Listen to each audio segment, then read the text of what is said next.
Marketing and packaging are vital ingredients in the publishing world for reasons that should be obvious. Now, regardless of author or story, a book's cover will be your first impression of it. If a publisher can't draw your eye to their book in the first place, what's your incentive to buy that particular book over one that does a better job of looking cool and exciting? And so, cover artists have been every bit as influential as writers in defining science fiction and fantasy as a viable publishing genre. Now, most of the Babbles videos on this particular topic have talked about specific covers to specific books, but I want to focus on the artists themselves. And as a caveat going in, yes, I'll state up front, the 5 favorites I'll be listing are all a bunch of guys who are established veterans. However, times are changing and evolving, and so if you watch to the end, I'm going to follow my old favorites list with 5 new names of some brilliant emerging artists from many diverse backgrounds whom you might want to keep an eye on. And of course, links to websites will be down below. Now, SFF cover art has gone through a number of trends through the years, though not all of the most famous names are necessarily favorites of mine. Frank Kelly Freas had a lush, pulp-friendly style that adorned thousands of book and magazine covers during his lifetime. But though his work is very evocative of a nostalgic, retro SF look, I've only really liked a few pieces, and mostly I find his style cloying. It doesn't date well. Frank Frazetta was undeniably a titan, and his work is astounding, though, to be honest, I was never really a sword and sorcery guy, so his images, while they impress me in their technical virtuosity, never reached into my soul, And let's be honest, as for the laughably stiff and artificial adolescent sexuality of Boris Vallejo's fetishism of the perfect physique, the less said the better. There are other great artists who have been associated with science fiction and fantasy, though their work is usually found in graphic novels, film, or galleries rather than book covers. I'm thinking of the late great Moebius here, aka Jean Giraud, as well as the legendary Hans Rudy Giger. But book covers themselves? Well, here are 5 artists whose work has spoken to me over the years. Going from older to newer, you can't really talk about SFF cover art without mentioning Richard Powers. Powers started out doing conventionally pulpy covers, but his style suddenly went off on a wild tangent influenced by cubism and surrealism until he was creating deeply trippy psychedelic images that somehow evoke the concept of futurism and humanity's expanding horizons infinitely more effectively than any conventional painting of spaceships or aliens could. A lot of his covers, I think, would still sell books today. You just, want to change the typographical layout to something that looks a little more current. Now, because he went in a direction of non-representational art, his images engage the viewer's imagination and inspire us to wonder what it all might mean. In other words, they engage in the way fine art as opposed to commercial art is meant to engage. And in his heyday of the 1960s, which I suppose luckily lined up with hippie culture and its endless quest for altered states, this was revolutionary.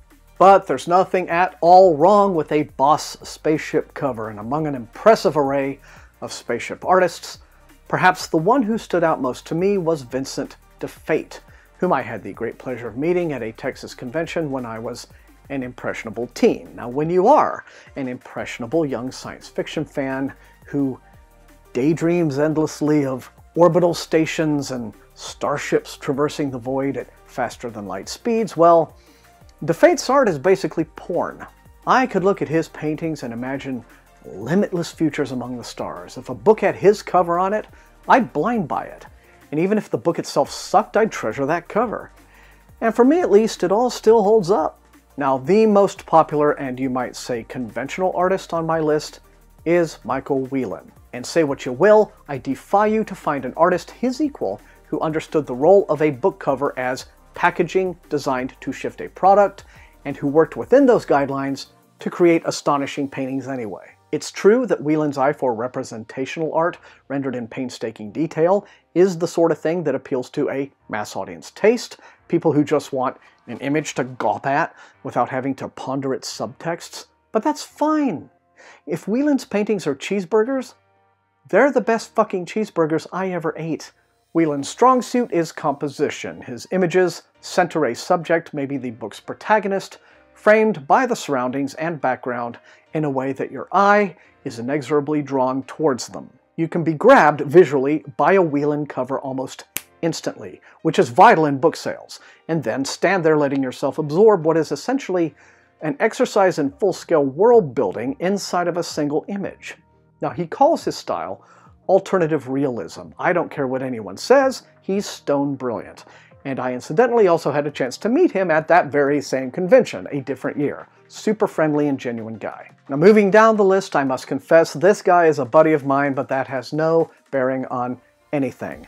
John Picasso is a celebrated Texas artist and former architect whose richly textured images have adorned book covers and calendars for years now, earning him 2 Hugo wins and 10 additional nominations. Now, early on, you could see some of the influence from the more adventurous graphic novel artists of the time, guys like Bill Sienkiewicz and Dave McKean.